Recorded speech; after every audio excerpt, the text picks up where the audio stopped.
ठीक है, आज हम नया चैप्टर शुरू कर रहे हैं जिसका नाम है स्ट्रक्चर ऑफ एटम। चैप्टर 4 है ये, क्लास 9 का तुम्हारा। और यहाँ पे हमारा चैप्टर 2 रहेगा, इसका लेक्चर 1 है। ठीक है, तो स्ट्रक्चर ऑफ एटम।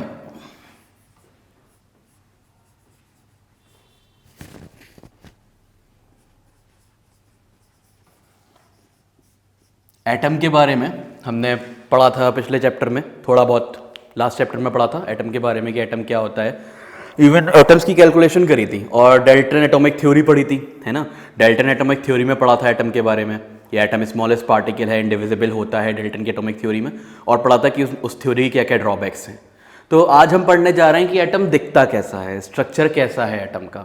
ठीक है, तो स्ट्रक्चर कैसा है एटम का, सबसे पहले ये बताया था जे थॉमसन ने कि एटम कैसा हो सकता है। ठीक, तो हम सबसे पहले पढ़ेंगे J Thomson's model of atom. हमारे कोर्स में 3 मॉडल्स हैं, J Thomson models of atom. ठीक है, दूसरा है Rutherford's model of atom, third है Niels Bohr's model of atom. तो ये 3 मॉडल्स हम आज पढ़ेंगे। पहला जिसमें जे थॉमसन मॉडल है। ठीक, तो J Thomson's model of atom.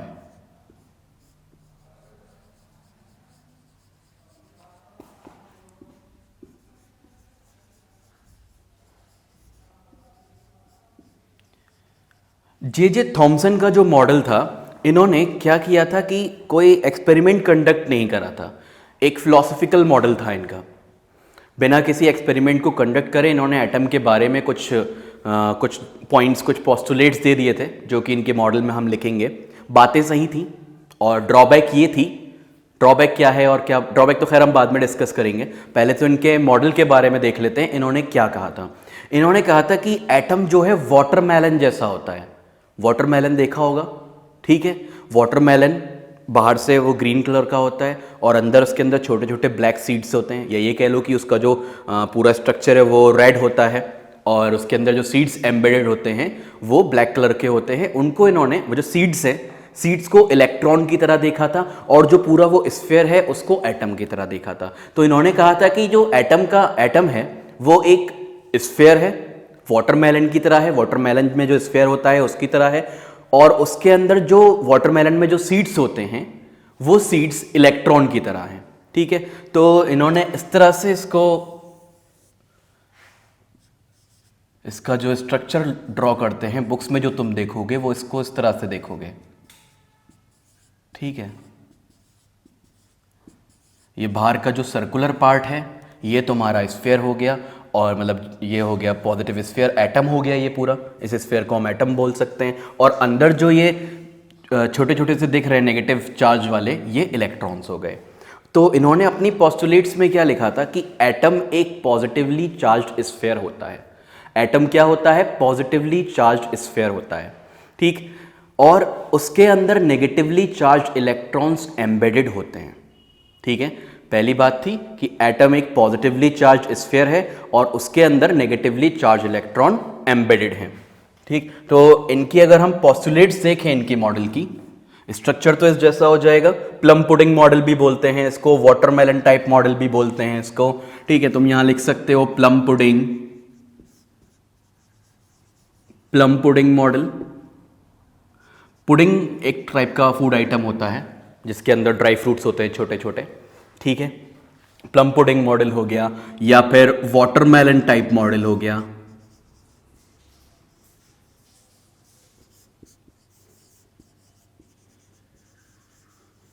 ठीक है, तो इनकी पोस्टुलेट्स देख लेते हैं, क्या इन्होंने कहा था इस मॉडल के बारे में। जे थॉमसन ने, इन्होंने ये कहा था कि एटम, मैंने अभी बोला कि एटम एक पॉजिटिवली चार्ज्ड स्फीयर है। Atom is a positively charged sphere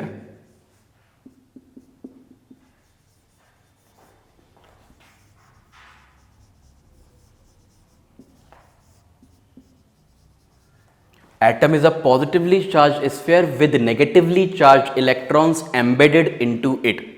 embedded मतलब जड़े हुए, उसके अंदर धसे हुए। ठीक है, embedded का मतलब ये होता है atom is a positively charged spheres with negatively charged electrons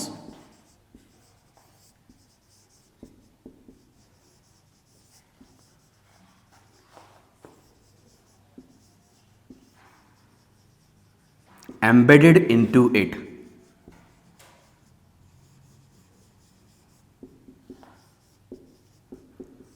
तो पहला पॉइंट हो गया कि एटम एक पॉजिटिवली चार्ज स्फीयर है जिसके अंदर नेगेटिवली चार्ज इलेक्ट्रॉन्स एम्बेडेड होते हैं, ठीक है।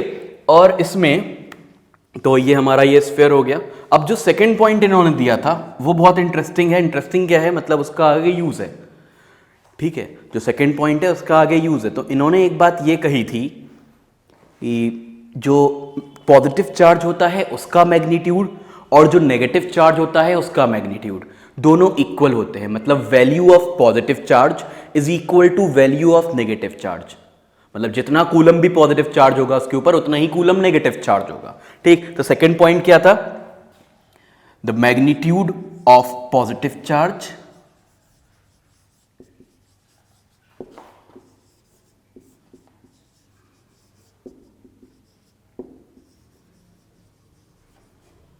is equal to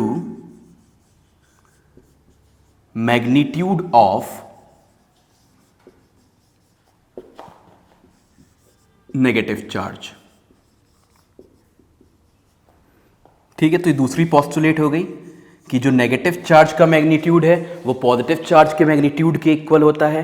और एक और बात हम इससे कह सकते हैं कि एटम जब पॉजिटिव चार्ज और नेगेटिव चार्ज बराबर होता है, अगर किसी भी एटम का, हमने बात करी थी एटम्स एंड मॉलिक्यूल्स में, अगर किसी भी एटम का पॉजिटिव और नेगेटिव चार्ज बराबर होता है तो हम ये कह सकते हैं कि वो न्यूट्रल है। जैसे नंबर ऑफ प्रोटॉन्स अगर और नंबर ऑफ इलेक्ट्रॉन्स अगर इक्वल हों, हम लास्ट चैप्टर में बात कर रहे थे कि नंबर ऑफ प्रोटॉन्स और नंबर ऑफ इलेक्ट्रॉन्स अगर इक्वल हों तो मतलब हो गया पॉजिटिव चार्ज और नेगेटिव चार्ज इक्वल है। दोनों चीजें जब इक्वल होती हैं पॉजिटिव और नेगेटिव चार्ज तो एटम न्यूट्रल होता है। तो we can say atom is neutral as a whole. Atom is neutral as a whole, ठीक है। तो ये दो पॉइंट्स हो गए एटम के बारे में, एटम के स्ट्रक्चर के बारे में जो जे जे थॉमसन ने कहे थे, ठीक है। क्या था उनका मॉडल? उनका मॉडल एक वाटरमेलन टाइप था जिसमें जो स्फीयर है वो पॉजिटिवली चार्ज्ड है, यानी कि एटम पॉजिटिवली चार्ज स्फीयर है उन्होंने कहा, और उसके अंदर नेगेटिवली चार्ज इलेक्ट्रॉन्स एम्बेडेड होते हैं, ठीक है। इनकी दो पोस्टुलेट्स थी, क्या थी कि एटम वही बात जो भी मैं यहाँ कह रहा था, एटम पॉजिटिवली चार्ज स्फीयर है जिसके अंदर नेगेटिवली चार्ज इलेक्ट्रॉन्स एम्बेडेड हैं। दूसरा पॉइंट क्या था कि जो मैग्नीट्यूड है पॉजिटिव चार्ज का, पॉजिटिव चार्ज एटम है, atom is a positively charge sphere, तो इसमें जो पॉजिटिव चार्ज है उसका मैग्नीट्यूड इक्वल होगा मैग्नीट्यूड ऑफ नेगेटिव चार्ज, और नेगेटिव चार्ज किसका है? इलेक्ट्रॉन का। तो इलेक्ट्रॉन का जो नेगेटिव चार्ज है और एटम का जो पॉजिटिव चार्ज है दोनों की वैल्यू इक्वल है, इसलिए एटम न्यूट्रल है एज अ होल। और ये बात आज भी सही है ना, इसमें कोई ड्रॉबैक नहीं है, इस बात में कोई कमी नहीं है, ठीक है। फिर इनकी ड्रॉबैक की बात करते हैं। फिर ड्रॉबैक थी क्या इनके एटम की? इनके एटम की ड्रॉबैक ये थी, कमी ये थी कि ये आगे और फर्दर एक्सपेरिमेंट्स में यूज नहीं हो पाया, क्योंकि ये एक्सपेरिमेंटल बेस्ड मॉडल नहीं है, इसलिए फर्दर एक्सपेरिमेंट्स में इसको साइंटिस्ट यूज नहीं कर पाए, और जब इसको यूज नहीं कर पाए तो यही इसकी सबसे बड़ी कमी है, ठीक है। देखते हैं, लिखते हैं इसको, ड्रॉबैक ऑफ, इतना नोट कर लिया होगा तुमने, ठीक है। इसके बाद ड्रॉबैक लिखते हैं इसकी, मॉडल की। क्या ड्रॉबैक है थॉमसन के मॉडल की?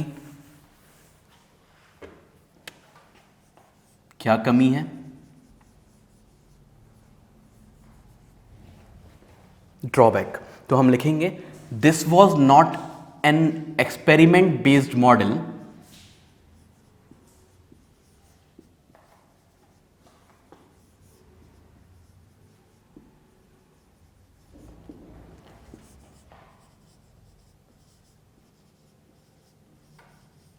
so it could not be used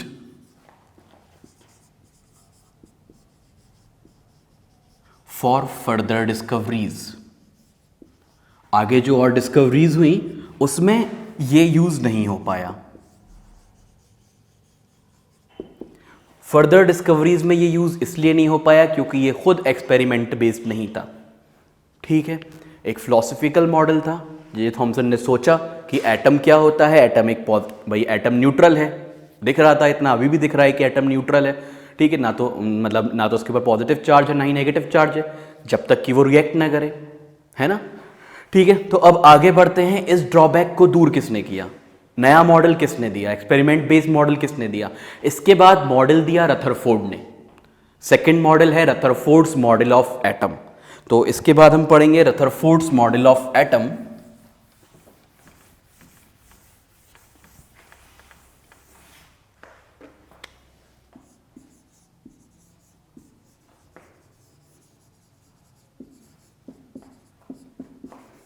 रथरफोर्ड ने अपना एक्सपेरिमेंट, अपना मॉडल देने से पहले, मॉडल ऑफ एटम देने से पहले एक एक्सपेरिमेंट कंडक्ट किया था।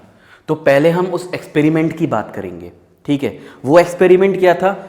अल्फा पार्टिकल स्कैटरिंग एक्सपेरिमेंट, ठीक है। उस एक्सपेरिमेंट का नाम था alpha particle scattering experiment. Alpha, alpha को हम इस तरह से भी लिख देते हैं, alpha particles, alpha particles scattering experiment.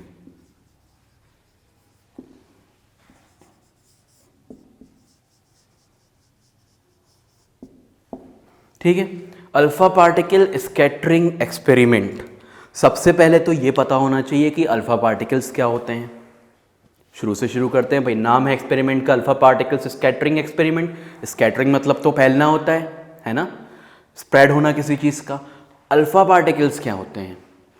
Alpha particles जो इन्होंने लिए थे वो थे डुअल चार्ज्ड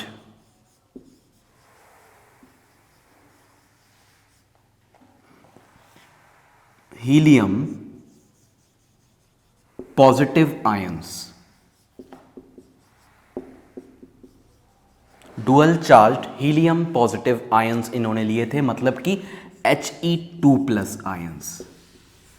He2+ आयंस को हम अल्फा पार्टिकल बोलते हैं। तो अल्फा पार्टिकल क्या है? डुअल चार्ज्ड हीलियम आयंस हैं।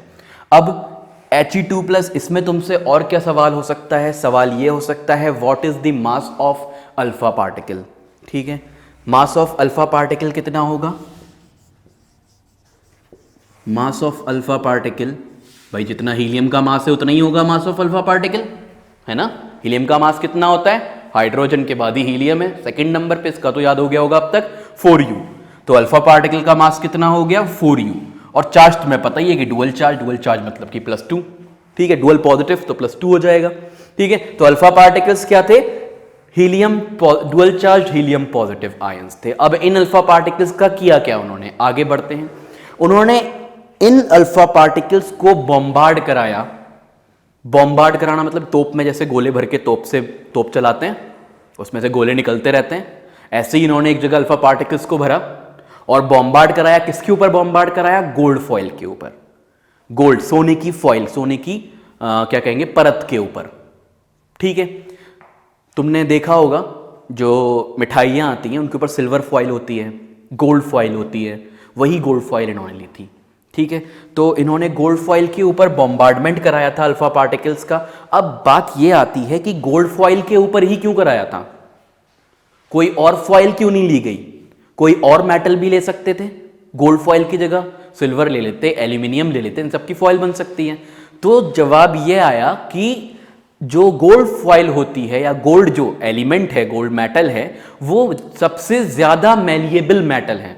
मोस्ट मैलिएबल मेटल होता है गोल्ड, इसलिए उन्होंने गोल्ड चूज किया। अब मैलिएबल का क्या मतलब है? मैलिएबल का मतलब है जो थिनेस्ट शीट में कन्वर्ट हो सके। ऐसी चीज जो थिनेस्ट शीट में कन्वर्ट हो जाए, थिन शीट में कन्वर्ट हो जाए, उसे हम मैलिएबल बोलते हैं। उसकी प्रॉपर्टी को मैलिएबिलिटी बोला जाता है, ठीक है। तो इस बात को मैं लिख देता हूं कि गोल्ड फॉइल ही क्यों चूज करी गई। ही बॉम्बार्डेड, उन्होंने करा क्या? ही बॉम्बार्डेड, हाँ बम्बारी जैसे ही होता है, बॉम्बार्डेड जैसे तोप चलाते हैं। ही बॉम्बार्डेड अल्फा पार्टिकल्स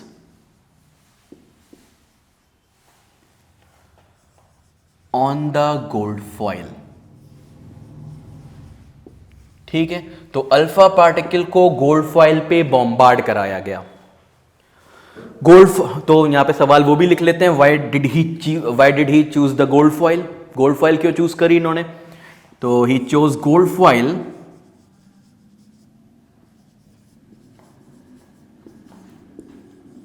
भाई फॉइल समझते हो ना, एल्यूमिनियम की फॉइल, जैसे खाना रैप होता है जिसके अंदर, वो एल्यूमिनियम की होती है, वैसे गोल्ड की भी होती है। ये फॉइल लगाई जाती है स्वीट्स के ऊपर, मिठाइयों के ऊपर, ठीक है। He chose gold foil because gold is the most malleable metal. Gold is the most malleable metal.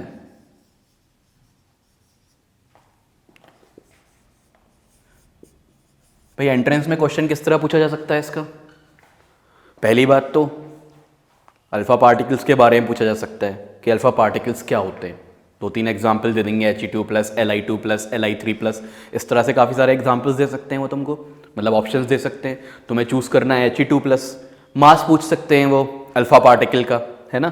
तो इस तरह के क्वेश्चंस बन सकते हैं। यहाँ पे क्वेश्चन कैसा बन सकता है कि गोल्ड फॉइल क्यों चूज करी, ऐसा क्वेश्चन बन सकता है। तुम्हें 4 पॉइंट्स दे देंगे, कहेंगे चूज द करेक्ट स्टेटमेंट, ऐसा क्वेश्चन आ सकता है कि करेक्ट स्टेटमेंट चूज करो इसमें से, है ना। ठीक, तो गोल्ड फॉइल क्यों चूज करें? क्योंकि गोल्ड मोस्ट मैलिएबल मेटल होता है। Most malleable metal is gold. It can be converted into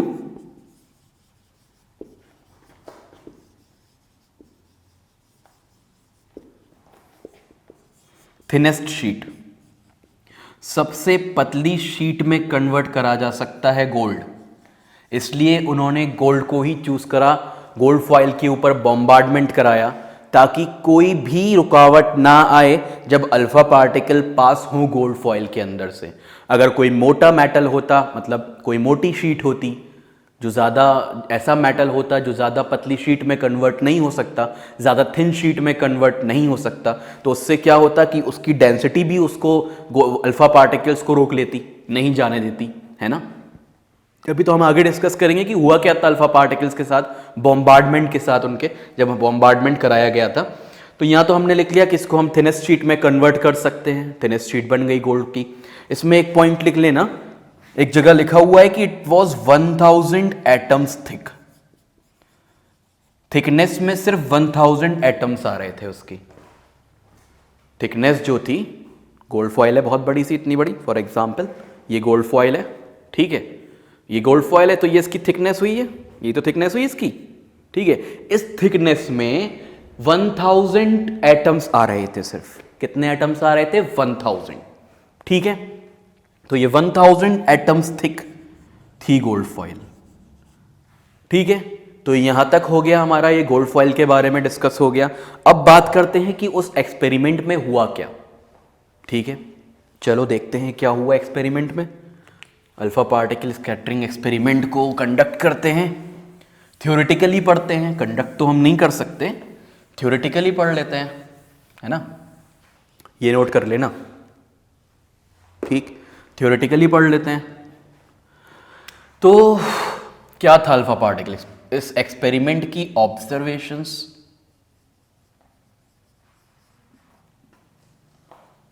and conclusions. क्या ऑब्जर्व करा रदरफोर्ड ने और उस ऑब्जर्वेशन से क्या कंक्लूड करा, क्या रिजल्ट निकाला उस ऑब्जर्वेशन से, ठीक है। 3 मेन ऑब्जर्वेशंस थी इस एक्सपेरिमेंट की। मैं इसको भी रब कर रहा हूं, इधर ड्रॉ करूंगा, उधर हम लिखेंगे इसे।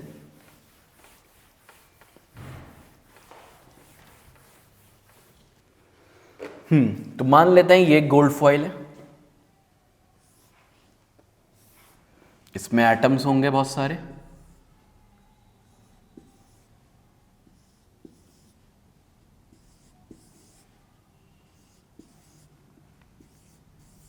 ठीक है।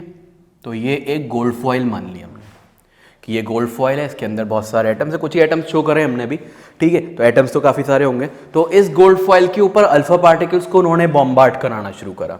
तो वो क्या देखा उन्होंने कि most of the alpha particles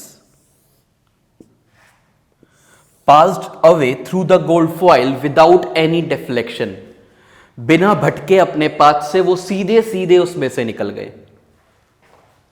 alpha particle को बॉम्बार्ड कराया,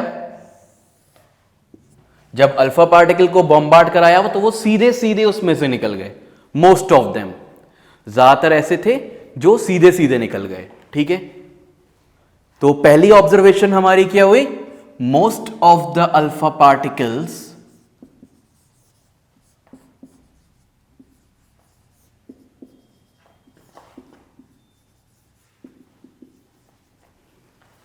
passed through gold foil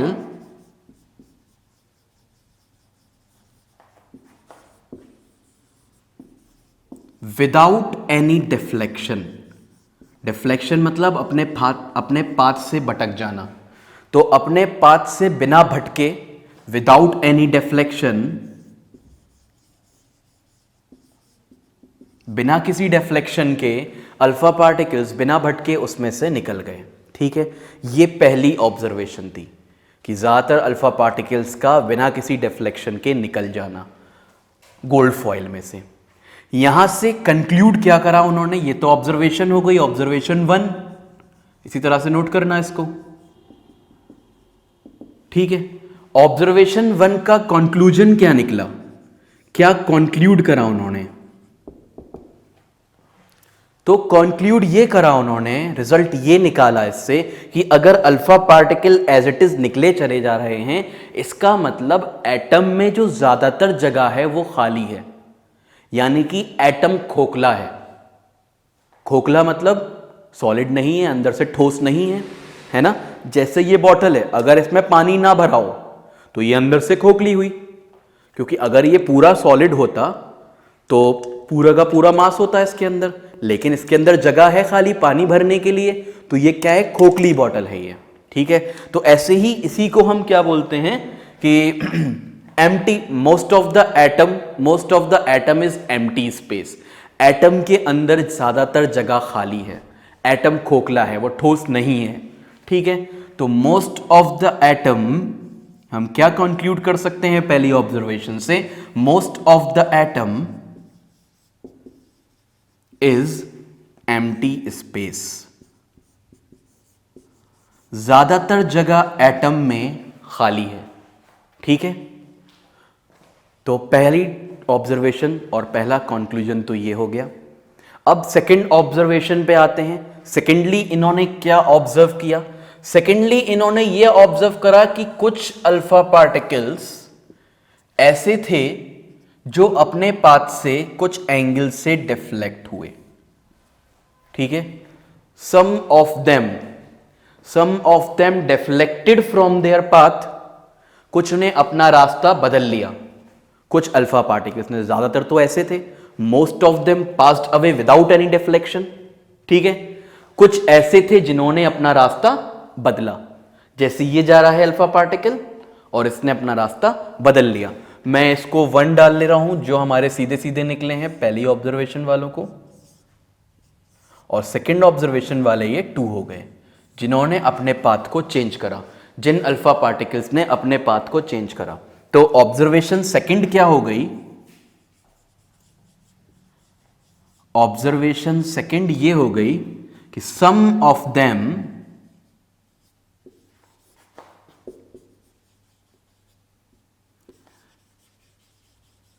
showed some deflection.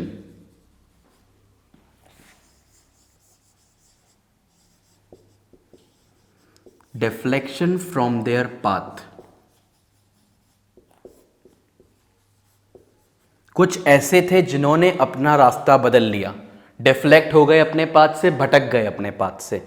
ठीक है, तो इसका कंक्लूजन क्या निकला, देखते हैं इसका कंक्लूजन क्या निकला. ये तो नोट कर ली होगी फर्स्ट ऑब्जर्वेशन.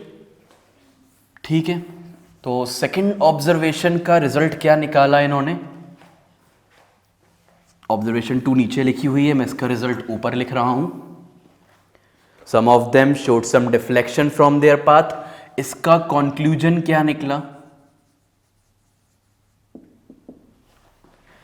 तो इन्होंने ये कंक्लूजन निकाला इसका कि एटम का जो सेंटर है वो पॉजिटिवली चार्ज्ड है. कैसे पॉजिटिवली चार्ज्ड है, इससे क्या पता लगता है अगर ये डिफ्लेक्ट हो रहे हैं कि पॉजिटिवली चार्ज्ड है. अल्फा पार्टिकल्स पे चार्ज कैसा है, अभी थोड़ी देर पहले हमने डिस्कस करा कि अल्फा पार्टिकल्स पे चार्ज पॉजिटिव है. अल्फा पार्टिकल्स पे जो चार्ज है वो पॉजिटिव है ना. तो पॉजिटिव चीज जो है वो पॉजिटिव चीज से ही दूर भागेगी. अगर ये पॉजिटिव होगा तभी तो सेंटर से दूर जाएगा, पॉजिटिव को रिपेल करेगा. ये जो डिफ्लेक्शन हो रहा है ये रिपल्शन की वजह से हो रहा है। अल्फा पार्टिकल पॉजिटिवली चार्ज्ड है, उसको कोई चीज रिपल कर रही है और पॉजिटिव को पॉजिटिव ही रिपल कर सकता है, इसलिए हम कहेंगे कि सेंटर जो है एटम का वो पॉजिटिवली चार्ज्ड है। ठीक, सेंटर ऑफ एटम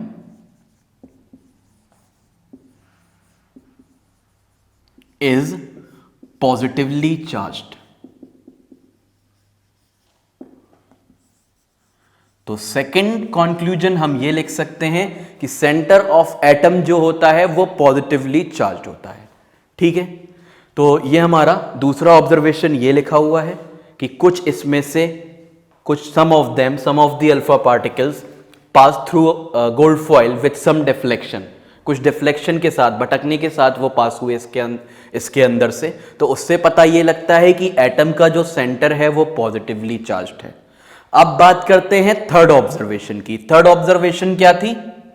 ऑब्जर्वेशन 3 देखते हैं।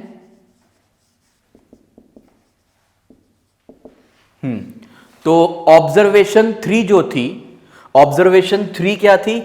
A very few of them, बहुत कम उनमें से ऐसे थे जो कि गोल्ड फॉइल से टकराए और वापस आ गए। हम इस तरह से इसको शो कर सकते हैं, ये गया और वापस आ गया, ये गया और वापस आ गया अपने पाथ पे। थर्ड ऑब्जर्वेशन हम लोग इस तरह से शो करेंगे। ठीक है, कि अल्फा पार्टिकल जाके गोल्ड फॉइल से टकराया और वापस आ गया। इसका क्या मतलब हुआ? इससे क्या हम आइडिया लगा सकते हैं, क्या कंक्लूड कर सकते हैं, क्या कंक्लूजन हो सकता है इससे हमारा कि अल्फा पार्टिकल गया और वापस आ गया? वो भी बहुत कम ऐसे थे जो जाके वापस आए, बाकी तो निकल गए थे, ज्यादातर उसमें से पास हो गए थे। बहुत सारे सीधे सीधे पास हुए थे, कुछ डिफ्लेक्शन के साथ पास हुए थे, कुछ ऐसे थे very few, a very few of them. ये थर्ड ऑब्जर्वेशन है, a very few of them returned back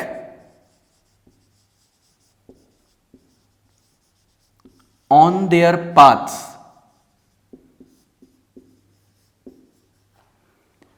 तो बहुत कम ऐसे थे जो अपने पाथ पे वापस आ गए थे, गए और टकरा के वापस आ गए।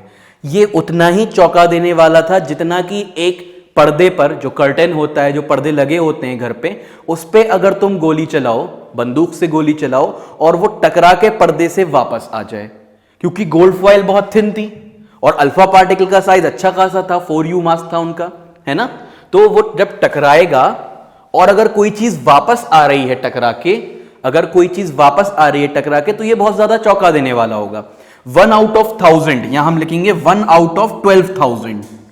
तुम्हारी बुक में 12,000 लिखा है और कुछ बुक्स में 20,000 भी लिखा हुआ है कि 12,000 में से एक या 20,000 में से एक पार्टिकल ऐसा था, एक अल्फा पार्टिकल ऐसा था जो अपने पाथ पे वापस आ गया था। इससे हम क्या कंक्लूड कर सकते हैं कि वो गया, टकराया और वापस आ गया, और ऐसे बहुत कम थे। इससे ये कंक्लूड कर सकते हैं कि जो सेंटर से टकराए होंगे वो वापस आ गए होंगे, और जो सेंटर है वो बहुत हार्ड और डेंस है। जो एटम का सेंटर है वो बहुत हार्ड और डेंस है, इसलिए अल्फा पार्टिकल उससे टकराया और वापस आ गया। ठीक है, तो थर्ड कंक्लूजन में हम क्या कह सकते हैं? थर्ड कंक्लूजन में हम कह सकते हैं कि ये the nucleus, the centre of atom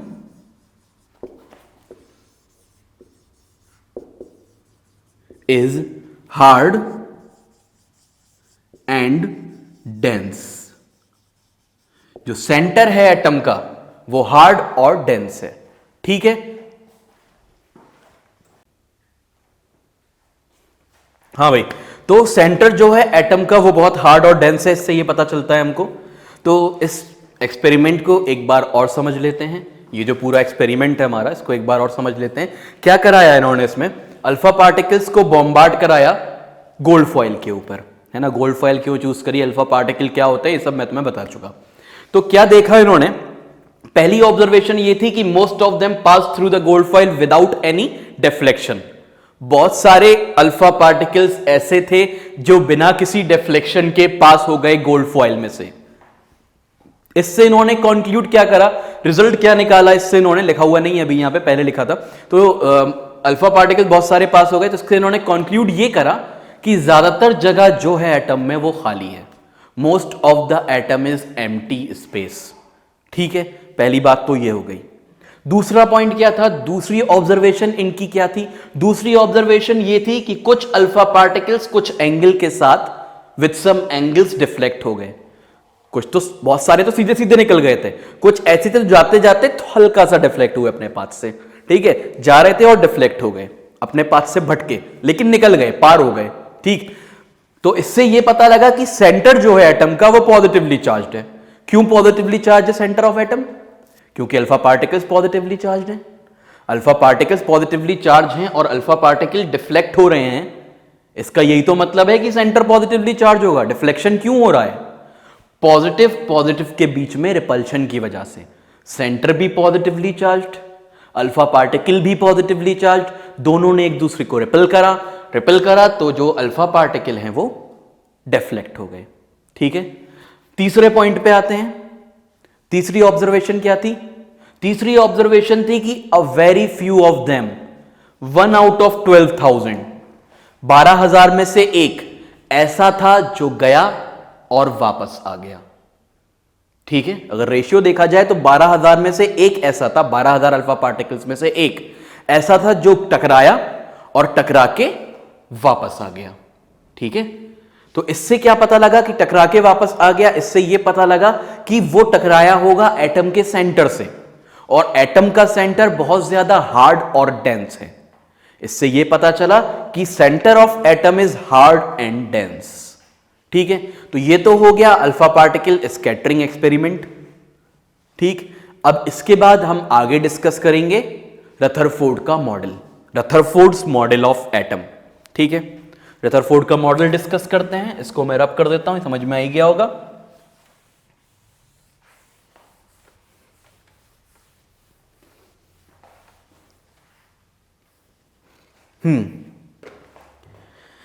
क्या था रदरफोर्ड का model? Postulates of Rutherford's model of atom. Postulates of Rutherford model of atom.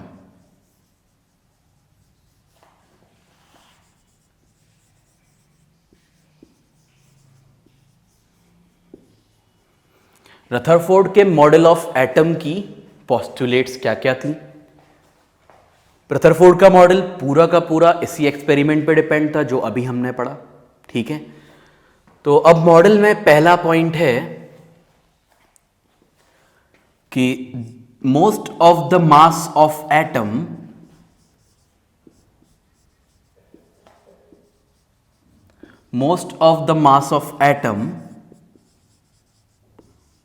lies inside the nucleus.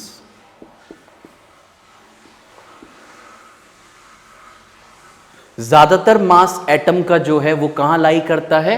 Nucleus के अंदर लाई करता है ना, क्योंकि बाकी तो वो खोखला है, हमने पढ़ा है ना, ठोस नहीं है, हॉलो है। एटम इज हॉलो स्फीयर, क्योंकि उसके अंदर से alpha particle as it is pass हो रहे थे, सिवाय सेंटर को छोड़ के। इसलिए हम कह सकते हैं कि सारा का सारा मास एटम का कहां लाई करता है? सेंटर के अंदर। इसको हम न्यूक्लियस नहीं लिखेंगे अभी, इसको हम लिखेंगे पहले centre of atom, inside the centre of atom. ठीक है, कहां लाई करता है? सेंटर ऑफ एटम में सारा का सारा मास लाई करता है एटम का, सॉरी सेंटर ऑफ एटम में सारा का सारा मास लाई करता है एटम का, सेंटर ऑफ एटम। हाँ, ये जो सेंटर ऑफ एटम है इसको रदरफोर्ड ने नाम दिया न्यूक्लियस। ठीक, this centre of atom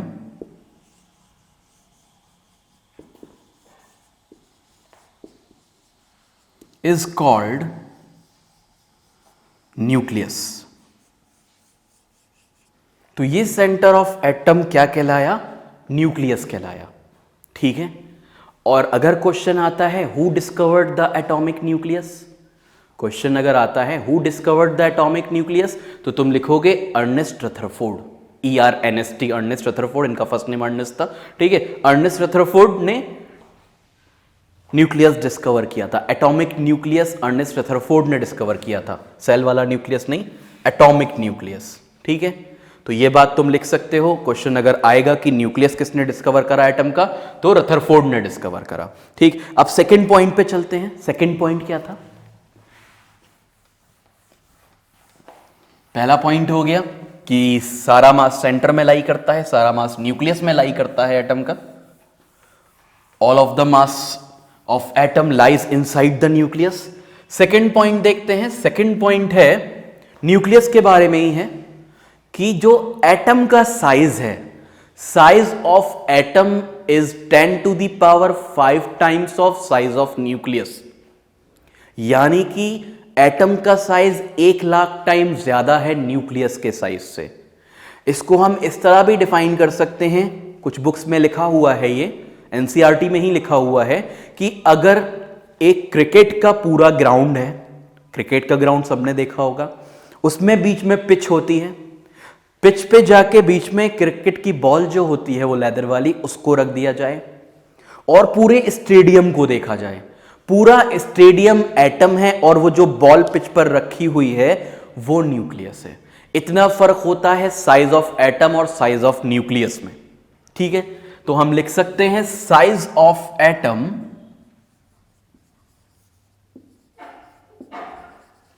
is very large as compared to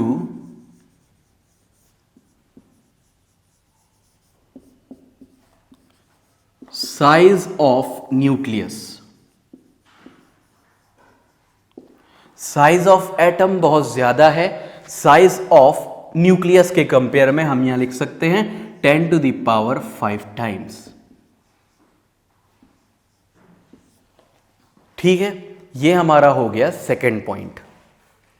third point पे आते हैं, थर्ड पोस्टुलेट पे आते हैं रदरफोर्ड के मॉडल की। थर्ड पोस्टुलेट क्या कहती है कि electrons revolve around the nucleus. Electrons nucleus के अराउंड घूमते रहते हैं। ठीक है, third point is electrons revolve around the nucleus. तो ये तीन पोस्टुलेट्स हो गई रदरफोर्ड मॉडल ऑफ एटम की।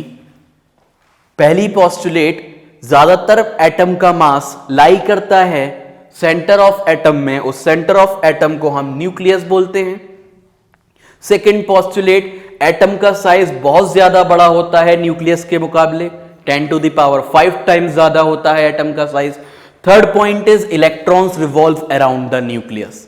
अब तुम पूछोगे कि इस पे क्वेश्चन कैसे आ सकता है, तो इस पे क्वेश्चन ऐसे आ सकता है कि दे कैन आस्क यू, कोई ऑब्जर्वेशन दे दे तुम्हें रदरफोर्ड के एक्सपेरिमेंट की और कहें इससे क्या कंक्लूड हुआ। 4 तुम्हें स्टेटमेंट्स दे दें, तुम्हें उस 4 में से सही ऑप्शन पे टिक करना होगा कि कौन सा इस ऑब्जर्वेशन का रिजल्ट है। ठीक है, फॉर एग्जाम्पल उन्होंने दे दिया most of the alpha particles pass away through the gold foil without any deflection, और 4 पॉइंट तुम्हें लिख के दे दिए कि बताओ इनमें से कौन सा रिजल्ट है इस ऑब्जर्वेशन का, तो कौन सा वाला होगा। अभी हम डिस्कस कर रहे थे most of the atom is empty space. ठीक है, तो इस तरह से करेक्ट स्टेटमेंट ऑब्जर्वेशन का कंक्लूजन, या फिर वो कह सकते हैं रदरफोर्ड के मॉडल से कि इनमें से कौन सी पोस्टुलेट रदरफोर्ड की है या इनमें से कौन सी पोस्टुलेट रदरफोर्ड की नहीं है। ठीक है, क्वेश्चंस तुम खुद बना सकते हो, पढ़ो ऐसे कि अपने साथ साथ क्वेश्चंस बनाते हुए चलो। ठीक है ना, तुमने ये पूरा पढ़ा और इसके बारे में फिर सोचो इस पे क्वेश्चन किस किस तरह फॉर्म हो सकता है। मैं पूरी हेल्प करूंगा, मैं भी तुम्हें क्वेश्चंस बताता रहूंगा बीच बीच में, और तुम भी अपना खुद भी कर सकते हो नोट्स पढ़ पढ़ के। ठीक है, ये नोट्स नोट करा करो साथ साथ, फिर इनको पढ़ा करो। चलो ठीक है, ये हो गया रदरफोर्ड के मॉडल की हमने बात कर ली, रदरफोर्ड का एक्सपेरिमेंट हो गया, रदरफोर्ड का चैप्टर क्लोज। इसके बाद हम बात करेंगे बोर की।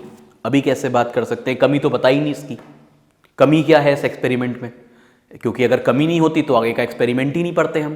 तो गलत चीज़ें क्यों पढ़ रहे हैं तुम लोग सोचते हुए, कभी कभी केमिस्ट्री वाले गलत चीज़ें पढ़ाते रहते हैं। भाई गलतियां नहीं पढ़ाएंगे तो फिर गलतियां दोहराई जाएंगी ना, इसलिए गलतियां भी पढ़ानी ज़रूरी हैं। गलती पढ़ाएंगे जब भी तो गलती दोहराई नहीं जाएगी फिर। ठीक है, इसलिए हम ये गलतियां पढ़ाते हैं ताकि तुम आगे चल के इन गलतियों को ना दोहराओ। ठीक, खैर इसकी ड्रॉबैक देखते हैं, रदरफोर्ड के मॉडल की क्या ड्रॉबैक थी। रदरफोर्ड के एक स्टूडेंट थे नील्स बोर, इनके स्टूडेंट थे बोर रदरफोर्ड के। ठीक है, उन्होंने, मुझे भी मेरे सर ने एक किस्सा सुनाया था।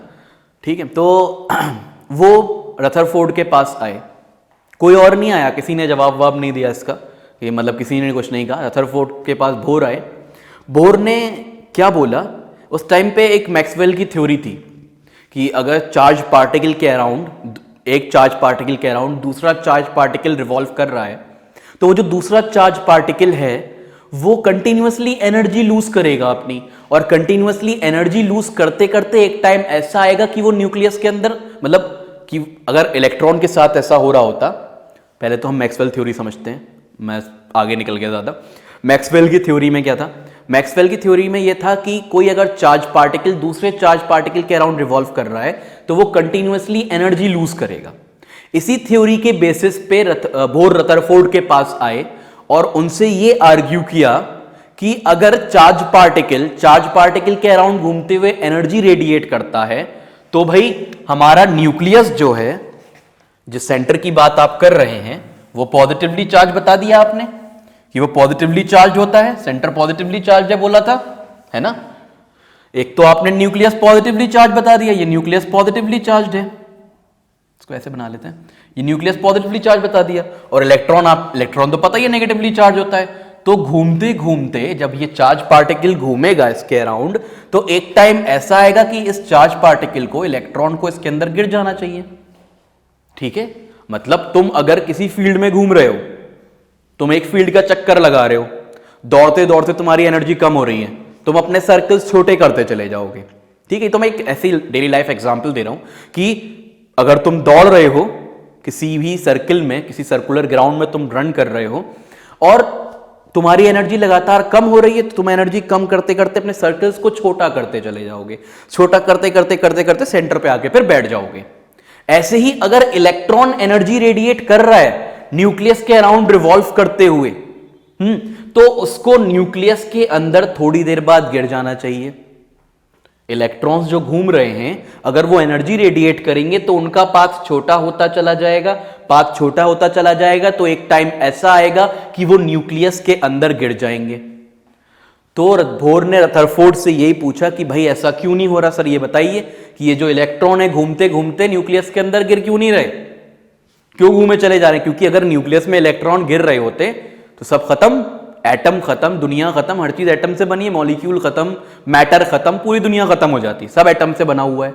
क्योंकि अगर इलेक्ट्रॉन गिर रहे होते तो 10⁻⁵ सेकंड में वो इलेक्ट्रॉन गिर जाता न्यूक्लियस के अंदर और पूरी दुनिया खत्म हो जाती, क्योंकि हर चीज एटम और इलेक्ट्रॉन और ये न्यूक्लियस वगैरह से बनी हुई है ना। लेकिन ऐसा तो नहीं हो रहा, उन्होंने कहा एटम तो स्टेबल है भाई, है ना। बोर ने रदरफोर्ड से ये पूछा कि एटम तो स्टेबल है, ऐसा तो हो नहीं रहा कि इलेक्ट्रॉन आके न्यूक्लियस के अंदर गिर पड़ा, अगर गिर पड़ता तो सब खत्म हो जाता। तो रदरफोर्ड ये बोले कि भाई इसका जवाब तो मैं आपको नहीं दे सकता, इसका एक्सप्लेनेशन रदरफोर्ड के पास नहीं था। अब अगर हम तुम होते, हम कहते बताओ सर को पता ही नहीं, मजाक उड़ा के वापस चले जाते। लेकिन बोर ने ऐसा नहीं किया, उन्होंने मजाक नहीं उड़ाया, उन्होंने और मेहनत करी सर की कमी को दूर करने के लिए, अपने टीचर की कमी को दूर करने के लिए और मेहनत करी, और मेहनत करके उन्होंने एक और उससे अच्छा मॉडल दिया एटम का। ठीक है, तो अब पहले तो इनकी ड्रॉबैक लिख लो कि इनकी ड्रॉबैक क्या थी। ठीक, पहले तो बात ड्रॉबैक की कर लेते हैं, चाहो तो ड्रॉबैक के साथ ही फिगर बना लेना कि इलेक्ट्रॉन को न्यूक्लियस के अंदर गिर जाना चाहिए। तो ये लिखते हैं ड्रॉबैक में, drawback of Rutherford's model of atom.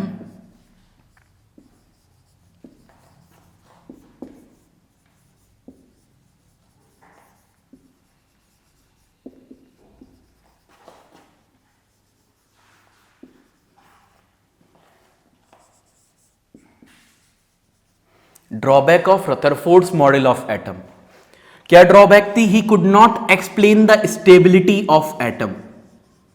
अंग्रेजी में ये हम लिखते हैं he could not explain the stability of atom. अब जिसे स्टेबिलिटी ऑफ एटम ना पता हो वो तो पढ़ ही ना पाए फिर से स्टेबिलिटी ऑफ एटम क्या होती है। भाई वही जो मैंने तुम्हें इतनी लंबी कहानी सुनाई अभी, उसका तात्पर्य पूरा का पूरा बस इतना ही है कि he could not explain the stability of atom. ठीक है, कहानी क्या थी कि इलेक्ट्रॉन को न्यूक्लियस के अंदर गिर जाना चाहिए, सब खत्म हो जाना चाहिए, लेकिन ऐसा नहीं हो रहा है। इलेक्ट्रॉन न्यूक्लियस के अंदर नहीं गिर रहे हैं, है ना। एटम स्टेबल है। तो एटम क्यों स्टेबल है, this was not explained bye Rutherford. ये रदरफोर्ड एक्सप्लेन नहीं कर पाए थे कि एटम की स्टेबिलिटी क्या होती है या एटम स्टेबल क्यों होता है। ठीक है, that is why do electrons not falling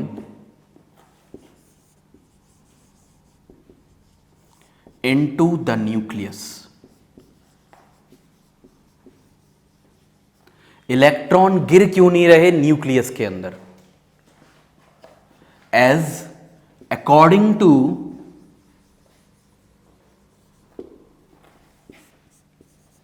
Maxwell's theory,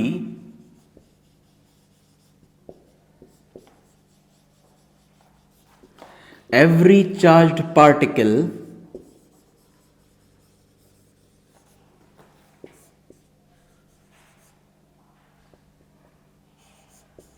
radiate energy, radiate मतलब लूज करता है, radiate energy while revolving around another charged particle।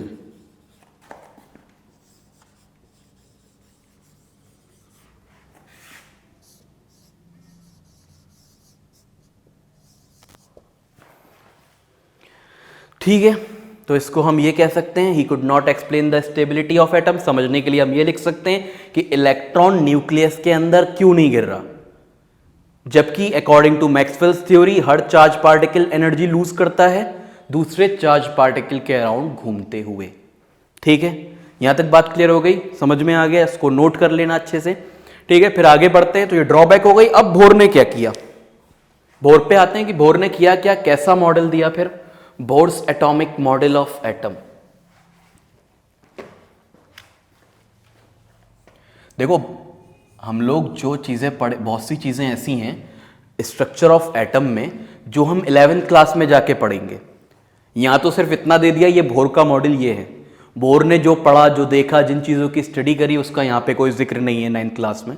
वो तुम 11th क्लास में जाके दोबारा से और अच्छे से और एक्सप्लेन्ड वे में 11th क्लास में पढ़ोगे। यहाँ पे हम क्या बात कर रहे हैं अब, bourse model of atom.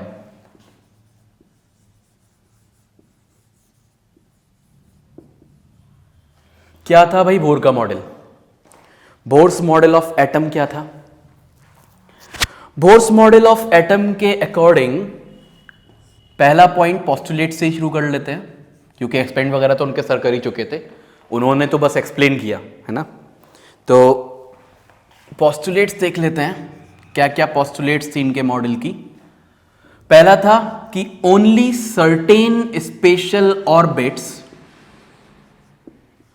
Only certain special orbits are allowed in the atom।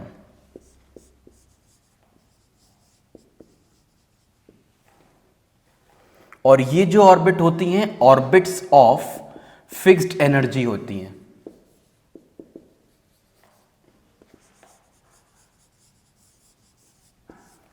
ठीक है, तो इन्होंने ये कहा था कि only certain orbits, special orbits are allowed in the atom. कुछ ही स्पेशल ऑर्बिट्स अलाउड होती हैं एटम के अंदर। और तुम आगे जाके ये पढ़ोगे कि उन ऑर्बिट्स की, ऑर्बिट मतलब path, circular path, non concentric circular paths. Concentric का मतलब मैं भी समझाता हूं थोड़ी देर में क्या है, अभी यहां समझो। कुछ ही स्पेशल ऑर्बिट्स एटम के अंदर अलाउड होती हैं, पाथ्स जो होते हैं न्यूक्लियस के जिस पे इलेक्ट्रॉन रिवॉल्व करता है, तो वो कुछ ही अलाउड होती हैं। और उन ऑर्बिट पे घूमते हुए इलेक्ट्रॉन एनर्जी लूज नहीं करता, क्योंकि उनकी एनर्जी रहती है फिक्स्ड। हर ऑर्बिट की एनर्जी फिक्स्ड है। ठीक, हर ऑर्बिट की एनर्जी फिक्स्ड है, यानी कि अगर मान लो 1312 होती है पहले की, मान के लो होती है, पहले जो ऑर्बिट है उसकी एनर्जी 1312 किलो जूल्स होती है, ठीक है। अब वो उसमें ऐसा ही इलेक्ट्रॉन घूम सकता है जो उस एनर्जी लेवल का होगा, जो उस एनर्जी लेवल का नहीं होगा वो वहां रिवॉल्व नहीं कर सकता। ज्यादा का है तो उस ऊपर वाले लेवल में कूद जाएगा। ये जो कूदने वाली चीजें हैं कि इस लेवल से उस लेवल में कूद गया, ये हम 11th क्लास में डिस्कस करेंगे। अभी हम क्या बात कर रहे हैं कि कुछ ही ऐसी ऑर्बिट्स हैं सर्कुलर पाथ से, मैं तुम्हें पाथ दिखाई दूं कैसे होते हैं, ऑर्बिट है क्या चीज, तो लिख ही लिया होगा।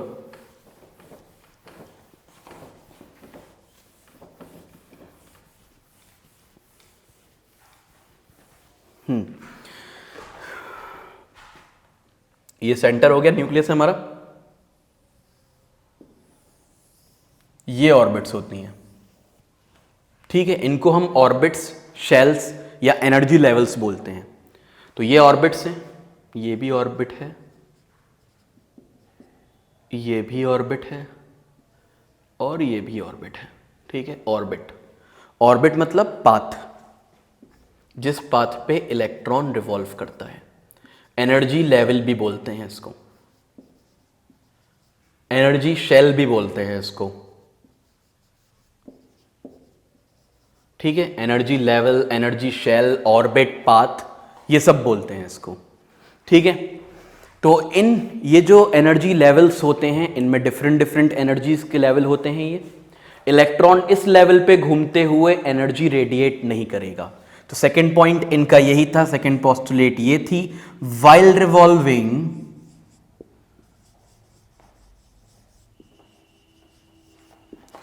in these orbits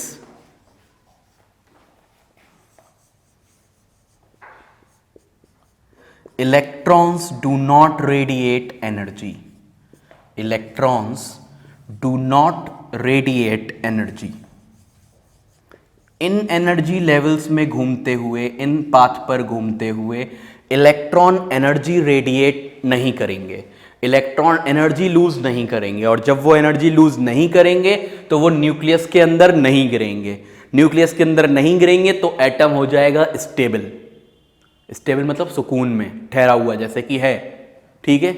तो इलेक्ट्रॉन्स न्यूक्लियस के अंदर नहीं गिरेंगे अगर वो उन स्पेशल ऑर्बिट्स में घूमते रहेंगे। तो ये बोर का मॉडल था जिसमें उन्होंने एक्सप्लेन करा रदरफोर्ड की ड्रॉबैक को, ठीक है। बात समझ में आ गई?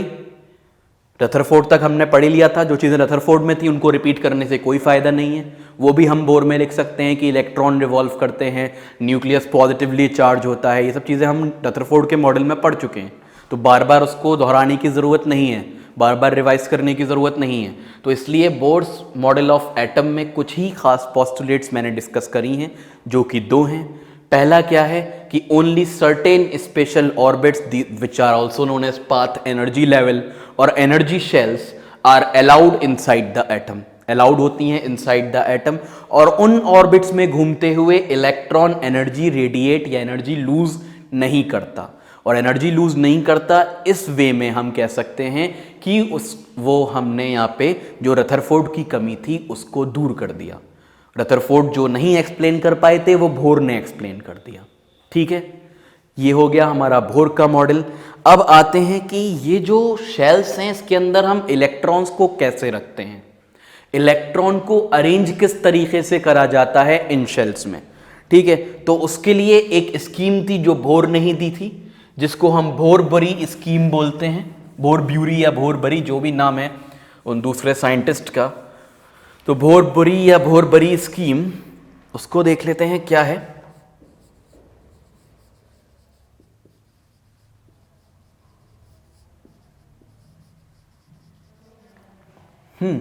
तो बोर-बरी स्कीम में कुछ चीज़ें तो मैं तुमको लास्ट चैप्टर में ही डिस्कस कर चुका हूँ जब इलेक्ट्रॉनिक कॉन्फ़िगरेशन मैंने तुम्हें बताई थी।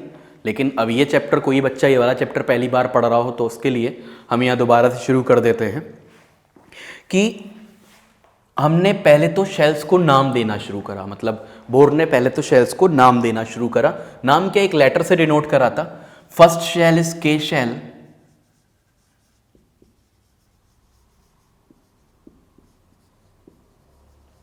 फर्स्ट शेल के शेल थी, सेकंड शेल को एल शेल नाम दिया, थर्ड शेल को एम शेल नाम दिया, third shell is M shell, shell मतलब एनर्जी लेवल, ऑर्बिट, पाथ, इसी को बोलते हैं। फोर्थ इज एन शेल, ठीक है। अब इन सब में के में, एल में, एम में, एन में, ये 4 शेल्स हो गई। इसमें इलेक्ट्रॉन्स कितने कितने आ सकते हैं, ये इसके लिए एक फॉर्मूला दिया 2n², number of electrons is equal to 2n², ठीक है। नंबर ऑफ इलेक्ट्रॉन्स इक्वल होते हैं 2n² के, जहां पे n क्या है, n डिनोट करता है नंबर ऑफ शेल्स को।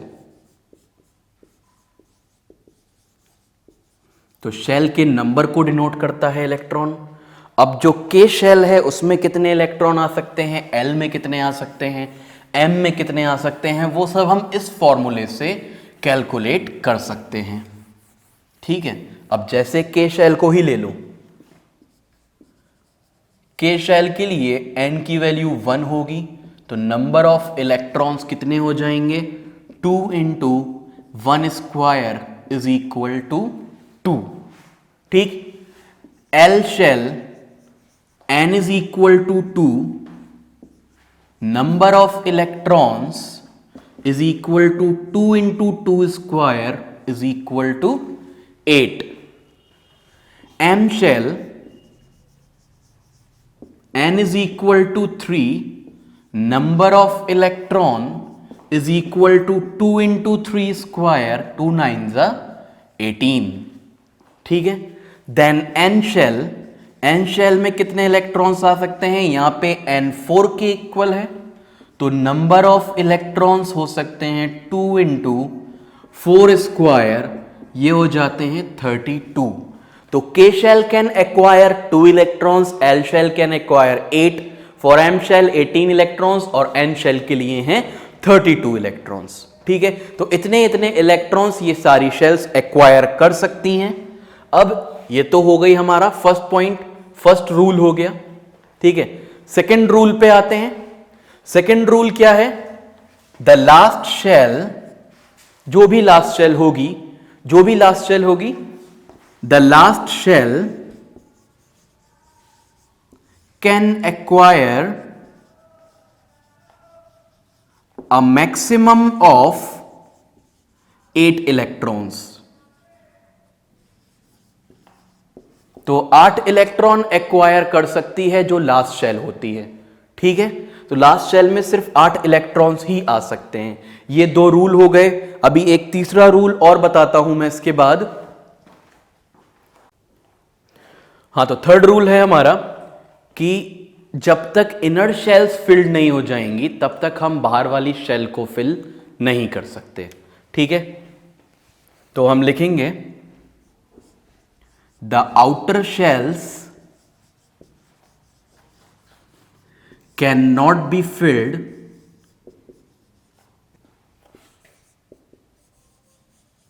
अनलेस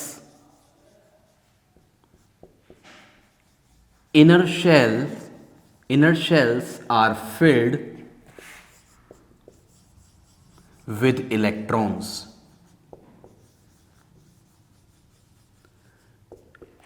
अभी मतलब समझते हैं इन सारे रूल्स का, ठीक है।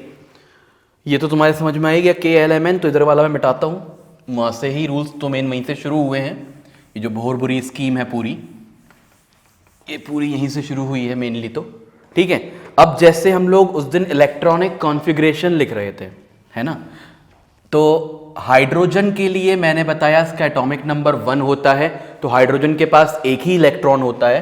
तो हम ये कह सकते हैं के शेल के अंदर सिर्फ एक ही इलेक्ट्रॉन है, तो K1 इस तरह से हम इसकी इलेक्ट्रॉनिक कॉन्फ़िगरेशन लिख सकते हैं। हीलियम की फिर हम लिखते हैं K के नीचे 2, ठीक है।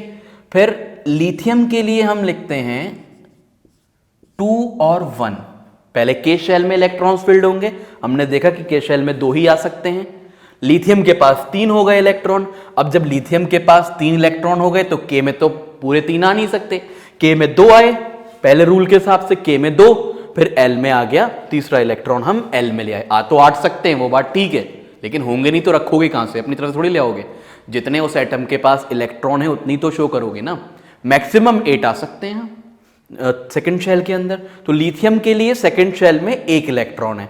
अब यहां पे मैं क्या कह रहा था कि तीसरा वाला जो रूल है उसको हम यहां से समझ सकते हैं। क्या रूल है तीसरा वाला? कि outer shells can not be filled unless inner shells are filled with electrons. Outer shell को फिल नहीं कर सकते तुम जब तक कि इनर शेल पूरी फिल्ड ना हो जाए। मतलब कि तुम इसको ऐसे नहीं लिख सकते कि तुम चाहो कि 1 इलेक्ट्रॉन हम यहां लिख लें, 2 यहां लिख लें, ऐसा नहीं हो सकता, यह गलत हो जाएगा। ठीक है, 1 2 नहीं कर सकते, 2 1 ही कर सकते हो इसको।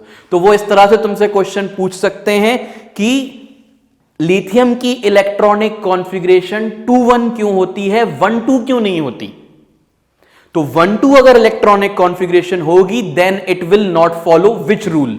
इस तरह से पूछ सकते हैं वो कि अगर लिथियम की इलेक्ट्रॉनिक कॉन्फ़िगरेशन 2 1 की जगह 1 2 हो जाए तो वो कौन सा रूल फॉलो नहीं कर रहा है। वो थर्ड रूल फॉलो नहीं कर रहा है कि outer shell can not be filled until inner shells are filled with electrons. ठीक है, उसने क्या किया है कि बाहर अंदर वाली शेल्स को तो फिल नहीं करा पूरा, बाहर वाली शेल में आ गया, 2 इलेक्ट्रॉन बाहर वाली शेल में रख दिए, तो थर्ड रूल वो फॉलो नहीं कर रहा है। ठीक है, तो इस क्वेश्चन को तुम नोट कर सकते हो। If electronic configuration of lithium is 1 2, which rule it is not following। कौन सा रूल वो फॉलो नहीं कर रहा।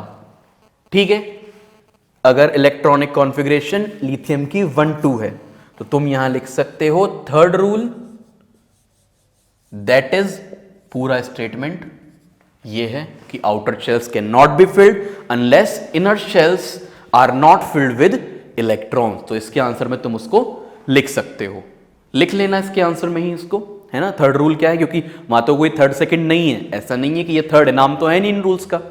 ठीक, तो ये कि ये वाला हो जाएगा, ये वाला हो जाएगा, ऐसा नहीं है। तो थर्ड रूल के आगे तुम्हें रूल भी पूरा लिखना पड़ेगा, मतलब एग्जाम में लिखा हुआ आएगा तो टिक करना पड़ेगा कि इस रूल को फॉलो नहीं कर रहा है ये। ठीक है, तो लिथियम तक बात हो गई थी।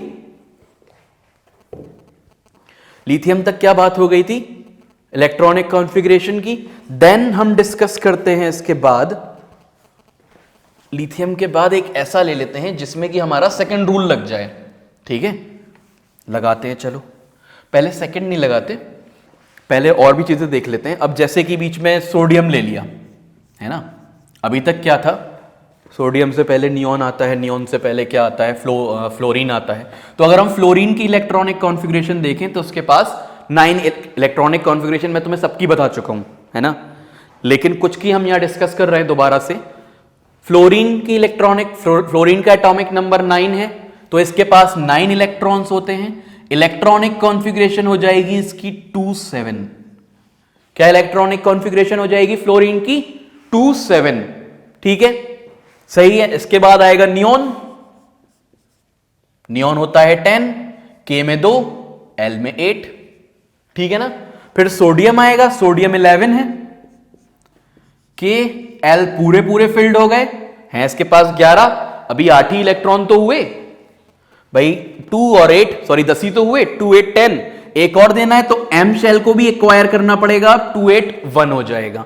ऐसे ही मैग्नीशियम 2 8 2, एल्यूमिनियम 2 8 3, और क्लोरीन तक पहुंचते पहुंचते, क्लोरीन 17 है तो क्लोरीन तक पहुंचते पहुंचते ये हो जाएगा 2 8 7। क्लोरीन के बाद आ जाएगा आर्गन, आर्गन होता है KLm 2 8 8। ठीक है, तो आर्गन क्या होता है 2 8 8, ये आर्गन हो गया। ठीक है, अब आर्गन के बाद हम आते हैं पोटेशियम पे। अभी तक 3 शेल फिल्ड हो गई हैं, एन शेल अभी भी फिल्ड नहीं हुई है। तो पोटेशियम को अगर हम देखें, मैं फ्लोरीन को रब कर रहा हूं पोटेशियम देखने के लिए। ठीक है, तो पोटेशियम का जो एटॉमिक नंबर है वो 19 है। अगर एटॉमिक नंबर 19 है तो इलेक्ट्रॉन्स भी 19 होंगे। जितना एटॉमिक नंबर होता है उतने ही इलेक्ट्रॉन्स होते हैं, ठीक है। तो 19 इलेक्ट्रॉन्स होंगे।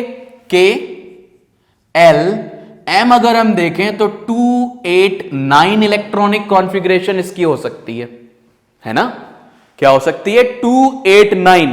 लेकिन इट इज रॉन्ग, ये गलत हो जाएगी। क्वेश्चन बन सकता है इस पे, वो कह सकते हैं अगर हम पोटेशियम की इलेक्ट्रॉनिक कॉन्फ़िगरेशन 289 लिख रहे हैं तो हम कौन सा रूल फॉलो नहीं कर रहे? हम कौन सा रूल फॉलो नहीं कर रहे? We are not following the second rule which says the last shell can acquire a maximum of 8 electrons. ठीक है, तो 289 लिखकर हम कौन सा रूल फॉलो नहीं कर रहे हैं? सेकंड वाला रूल फॉलो नहीं कर रहे हैं कि last shell can acquire a maximum of 8 electrons. Last shell में 9 आ गए, है ना। 9 आ ही नहीं सकते, 8 से ज्यादा आ ही नहीं सकते अकॉर्डिंग टू सेकंड रूल। ठीक है, तो क्वेश्चन लिख लो इसको। If electronic configuration of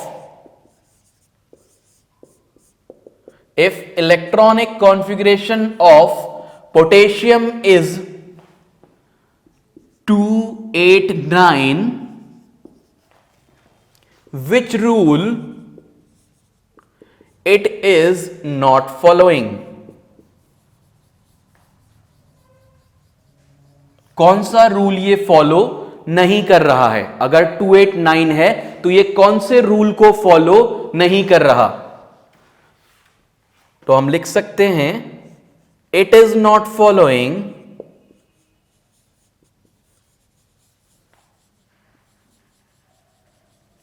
second rule, that is last shell can acquire a maximum of 8 electrons. ये पूरा इसमें जोड़ लेना। क्या जोड़ लोगे? कि it is not following second rule which says the last shell can acquire a maximum of 8 electrons. सिर्फ 8 ही इलेक्ट्रॉन एक्वायर कर सकता है, उससे ज्यादा इलेक्ट्रॉन्स को वो एक्वायर नहीं कर सकता। ठीक है, ये बात क्लियर हो गई होगी। तो भाई 289 नहीं होगी तो क्या होगी इलेक्ट्रॉनिक कॉन्फ़िगरेशन पोटेशियम की, ये भी देख लेते हैं।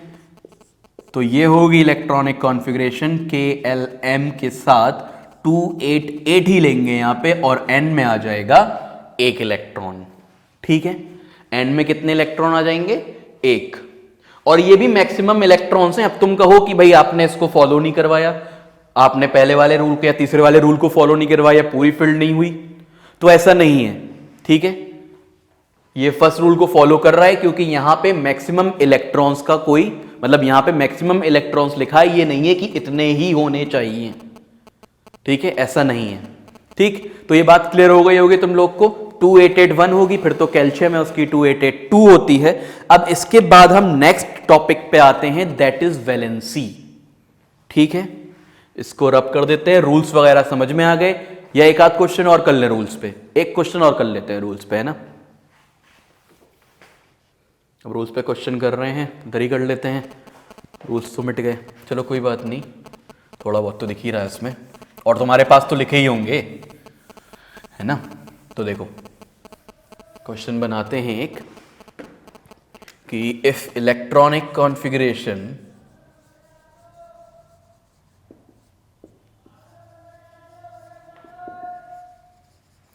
Of sodium is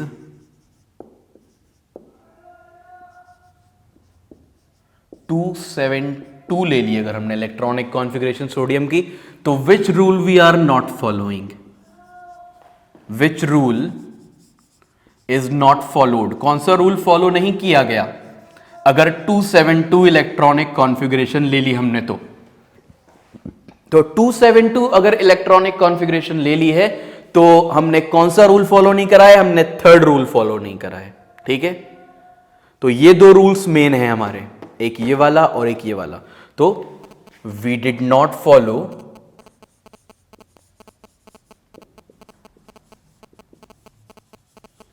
third rule. Third rule हमने फॉलो नहीं किया। क्या है वो थर्ड रूल? कि जब तक आउटर शेल्स को फिल मत करो जब तक कि अंदर वाली शेल्स फिल्ड ना हो जाएं। तो अंदर वाली शेल में 8 इलेक्ट्रॉन्स नहीं आए थे, हम बाहर ले गए उसको, ठीक है। तो ये गलत हो गया। इलेक्ट्रॉनिक कॉन्फ़िगरेशन होती है 281, इसमें ये रूल लिखा जाएगा, ठीक है, ये बात याद रखना।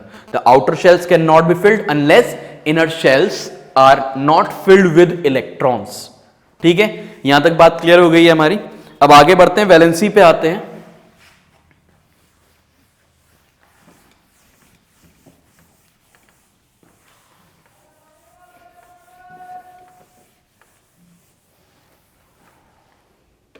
वैलेंसी,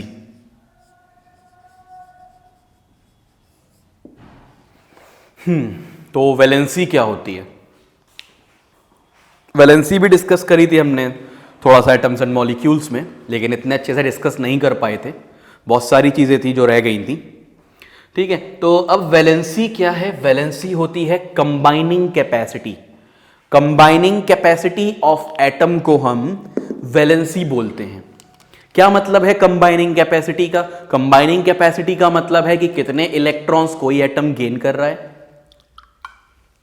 कितने इलेक्ट्रॉन कोई एटम लूज कर रहा है, या कितने इलेक्ट्रॉन कोई एटम शेयर कर रहा है, ठीक है। ये होती है कंबाइनिंग कैपेसिटी। मतलब कंबाइन भाई इलेक्ट्रॉन लूज करके, इलेक्ट्रॉन गेन करके या इलेक्ट्रॉन शेयर करके तो एटम कंबाइन करते हैं। तो वो कितने इलेक्ट्रॉन्स देके, कितने इलेक्ट्रॉन्स लेके, कितने इलेक्ट्रॉन्स शेयर करके कंबाइन कर रहा है, इसको हम कंबाइनिंग कैपेसिटी या वैलेंसी बोलते हैं, ठीक है। तो हम लिख सकते हैं the combining capacity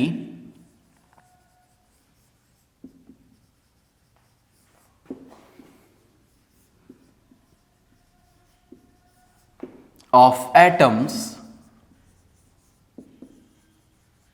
is called its valency। तो वो उसकी वैलेंसी कहलाती है।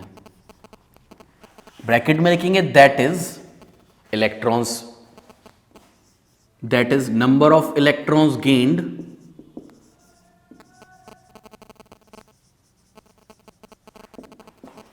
कितने इलेक्ट्रॉन्स गेन कर लिए उसने, नंबर ऑफ इलेक्ट्रॉन लूज या lost, number of electrons lost, या फिर नंबर ऑफ इलेक्ट्रॉन्स शेयर्ड।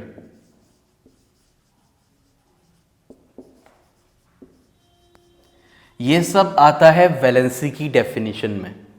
कितने इलेक्ट्रॉन गेन करे हैं, कितने लूज करे हैं, कितने शेयर करे हैं, इट इज वैलेंसी, ठीक है। तो अब वैलेंसी हम निकालते कैसे हैं? मैंने कल आयंस पढ़ाए थे तुम लोगों को लास्ट लेक्चर में, मतलब तो अब जैसे मैंने ये बताया था कि अगर इलेक्ट्रॉनिक कॉन्फ़िगरेशन में लास्ट शेल में 4 से कम इलेक्ट्रॉन्स आ रहे हैं तो वही उसकी वैलेंसी हो जाती है ना। तो जैसे कि यहां पे लास्ट शेल में 2 आ रहे हैं तो इसकी वैलेंसी हो जाएगी 2। अगर लास्ट शेल में 3 इलेक्ट्रॉन्स आ रहे हैं, 2 8 3 है, तो इसकी वैलेंसी हो जाएगी 3। लास्ट शेल में अगर 4 आ रहे हैं तो उसकी वैलेंसी हो जाएगी 4। लेकिन अगर 4 से ज्यादा आ रहे हैं लास्ट शेल में इलेक्ट्रॉन्स, फॉर एग्जाम्पल 2 8 5 है, तो valency is equal to 8 - 5 which is equal to 3, ठीक है। वैलेंसी क्या होगी? 8 - 5 इज इक्वल टू 3। अब तुम लोग कहोगे सर आपने कहा था कि फास्फोरस का मैं बताऊंगा बाद में, है ना, कि फास्फोरस का एटॉमिक नंबर 15 है, उसी की इलेक्ट्रॉनिक कॉन्फ़िगरेशन यहां लिखी हुई है। अब वो 3 भी शो कर रहा है और 5 भी शो कर रहा है, ऐसा क्यों हो रहा है? इसके लिए बेटा तुम्हें पहली बात तो ये वाली इलेक्ट्रॉनिक कॉन्फ़िगरेशन से काम चलेगा नहीं। इसके लिए इलेक्ट्रॉनिक कॉन्फ़िगरेशन आएगी 1s 2s वाली, ठीक है। तो बस इतना ही समझ लो कि फास्फोरस अभी तो जब हम 11th में पढ़ेंगे तब डिस्कस कर लेंगे कि 5 बॉन्ड भी बना सकता है फास्फोरस और 3 भी बना सकता है, इसलिए उसकी वैलेंसी 3 भी होती है और 5 भी होती है, ठीक है। अच्छा, अब आते हैं टाइप्स ऑफ वैलेंसीज पे। वैलेंसी के टाइप्स क्या क्या होते हैं, ठीक है। 2 टाइप की वैलेंसीज होती हैं, तुम लोगों ने देखा होगा 9th में जब पढ़ा होगा, ठीक। तो 2 टाइप की वैलेंसी क्या होती हैं? Types of valencies.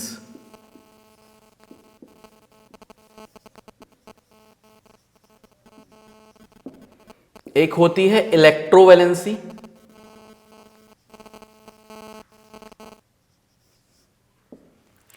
इलेक्ट्रोवैलेंसी हम कब बोलते हैं? इलेक्ट्रोवैलेंसी तब बोलते हैं जब एटम ने इलेक्ट्रॉन लूज करे हों या गेन करे हों। ठीक है, this term is used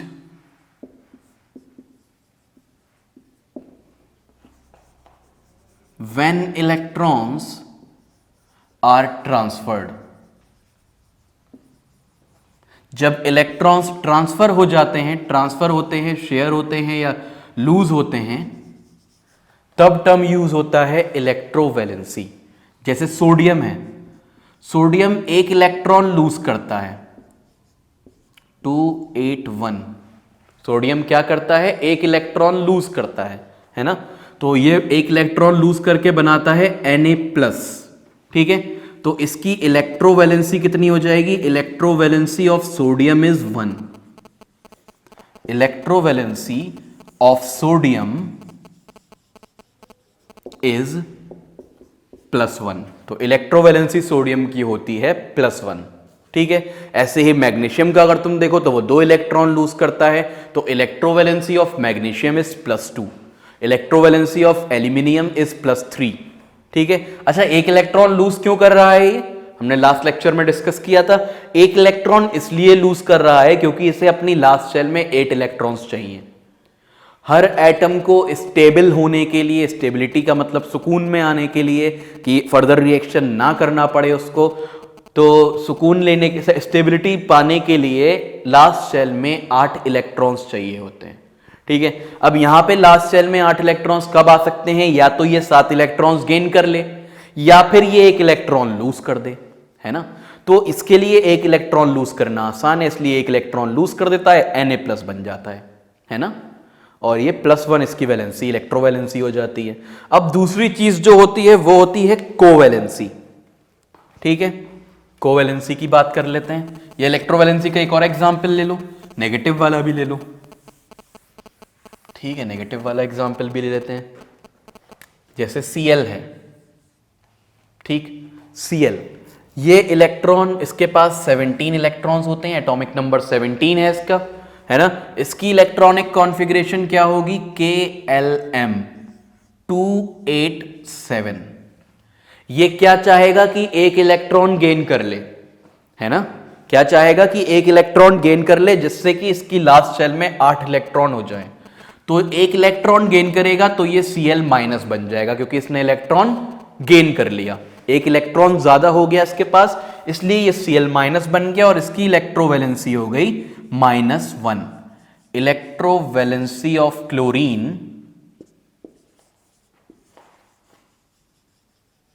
is -1। ये आफ्टर गेनिंग 1 इलेक्ट्रॉन, इसने एक इलेक्ट्रॉन गेन करा और ये Cl- बन गया। ठीक है, तो ये हो गया इलेक्ट्रोवैलेंसी। अब इसके बाद सेकंड टाइप की वैलेंसी होती है कोवैलेंसी। सेकंड टाइप जो हम डिस्कस करेंगे वो होता है कोवैलेंसी। देखते हैं कोवैलेंसी क्या होता है। Second is covalency. सब नोट कर लिया होगा तुमने, नोट करते रहा करो साथ साथ। सेकंड चीज है covalency. Second type of valency is covalency. Covalency term कब यूज होता है? यह टर्म जब यूज होता है जब इलेक्ट्रॉन्स शेयर करे गए हों। ठीक है, तो दिस टर्म इज यूज्ड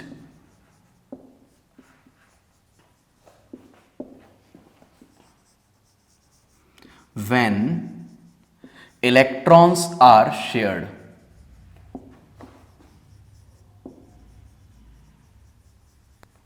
ठीक है, जब इलेक्ट्रॉन्स को शेयर करा गया हो तब यह टर्म यूज होता है। जैसे क्या एग्जाम्पल ले सकते हैं हम? HCl ले सकते हैं।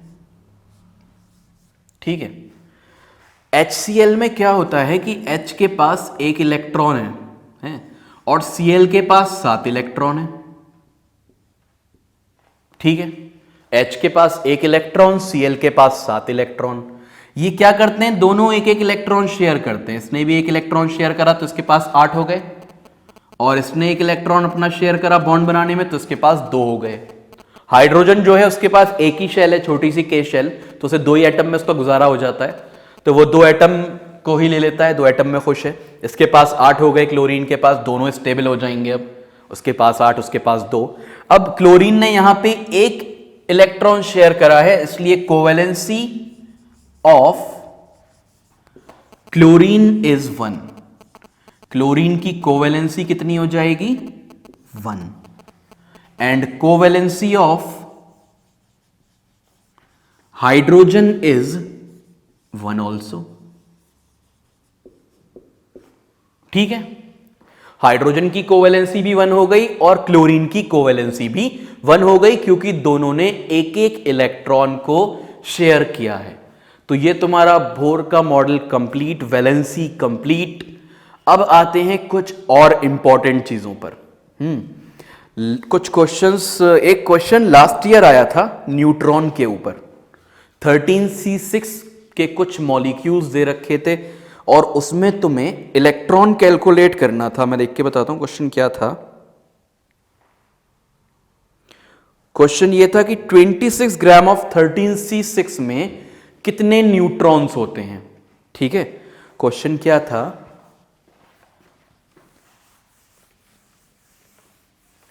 Number of find number of neutrons या calculate number of neutrons, find number of neutrons in 26 gram of 13C6। What is 13C6? ये आइसोटोप है एक कार्बन का। तो आइसोटोप है कार्बन का और न्यूट्रॉन कैसे निकालना है, ये सब डिस्कस करने के लिए कुछ पॉइंट्स हैं जो पहले तुम्हें पता होने चाहिए, है ना। तो पहले तो उनको डिस्कस करेंगे, फिर हम इस क्वेश्चन पे आएंगे। तो इस क्वेश्चन को बताने के लिए मुझे तुम्हें कुछ बातें बतानी है। क्या बातें हैं वो? सबसे पहले ये बातें कुछ मैं तुमको चैप्टर 3 में भी बता चुका हूं, एटम्स एंड मॉलिक्यूल्स में, और यहाँ स्ट्रक्चर ऑफ एटम में भी बतानी पड़ेंगी थोड़ी सी। ठीक है, तो थोड़ा सा रिपीटिशन है चीज़ों का, बहुत हल्का सा। उसके बाद हम इस क्वेश्चन पे आएंगे। वहाँ पे मैंने इतने अच्छे से नहीं बताया था, यहाँ थोड़ा सा और उसे डीप स्टडी करेंगे उसकी। ठीक है, ये टाइप्स ऑफ वैलेंसीज खत्म हो गया।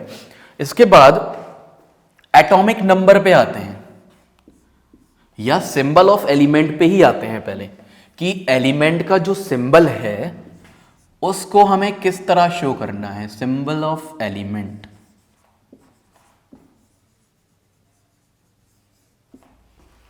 ठीक है, सिंबल ऑफ एलिमेंट। तो सिंबल ऑफ एलिमेंट को किस तरह शो करना है, तो हमने मान लिया कि हमारा कोई एलिमेंट है x। ठीक है, इसको बॉक्स में कर लेते हैं, ये हमारा एलिमेंट x है। तो ये बात तुम हमेशा देखोगे कि मास नंबर या एटॉमिक मास को हम ऊपर लिखते हैं। मास नंबर ये ऊपर इस तरह से लिखा जाता है यहां पे, और एटॉमिक नंबर नीचे लिखा जाता है। ये एलिमेंट का सिंबल बनाएंगे, ऊपर मास नंबर लिखेंगे, नीचे एटॉमिक नंबर लिखेंगे। जैसे फॉर एग्जांपल अगर सोडियम एटम की बात की जाए तो 23 Na11 इस तरह से लिखा जाएगा।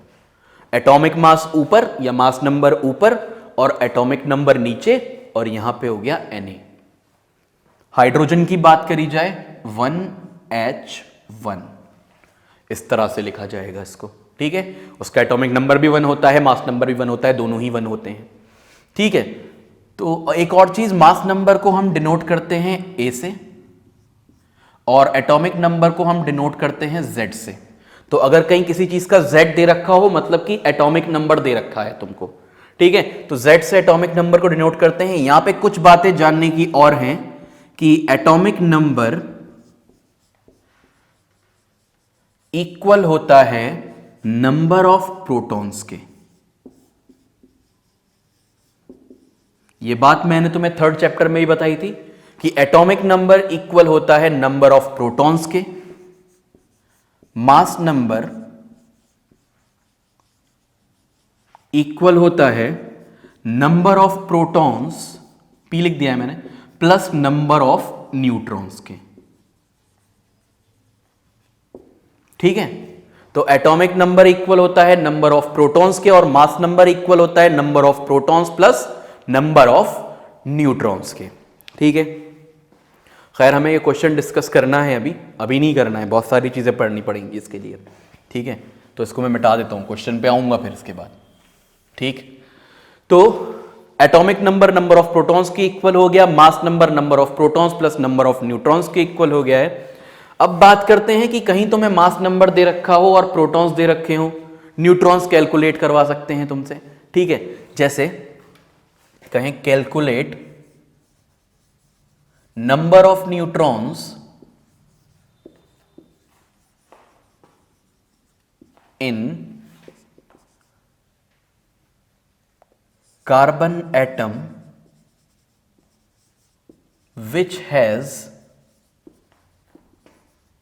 या बल्कि carbon atom which is represented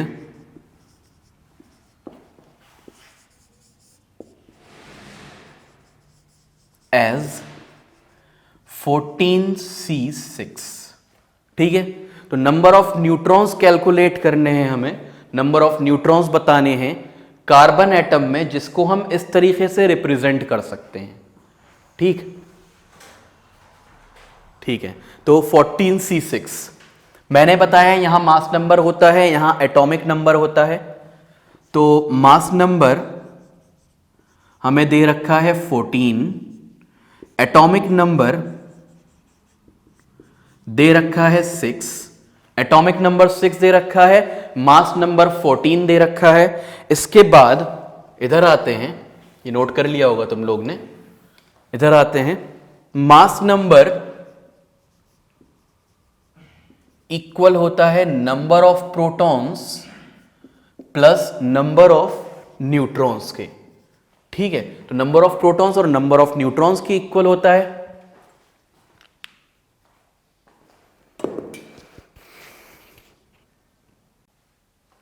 ठीक है, तो हम क्या कह रहे थे यहां पे कि number of protons plus number of neutrons के इक्वल होता है, और नंबर ऑफ प्रोटॉन्स इक्वल होते हैं एटॉमिक नंबर के। तो मैं यहां एटॉमिक नंबर लिख सकता हूं प्लस नंबर ऑफ न्यूट्रॉन्स। ठीक है, मास नंबर तुम्हारा कितना है, मास नंबर 14 दे रखा है, और एटॉमिक नंबर 6 दे रखा है, प्लस नंबर ऑफ न्यूट्रॉन्स। तो यहां से नंबर ऑफ न्यूट्रॉन्स निकल आएंगे, कितने आ जाएंगे number of neutrons, number of neutrons आ जाएंगे 14 माइनस 6 इज इक्वल टू 8। तो अभी इस लेक्चर में इतना ही, जो इससे पहले क्वेश्चन लिखवाया था वो हम नेक्स्ट लेक्चर में डिस्कस करेंगे। यहां तक पढ़ के आ रहा है, इसको ही आगे कंटिन्यू करना है हमें, इस तरह के क्वेश्चंस कुछ और करेंगे, और उसके बाद जो वो क्वेश्चन लिखवाया था उसको भी डिस्कस करना है। ठीक है, नेक्स्ट लेक्चर में।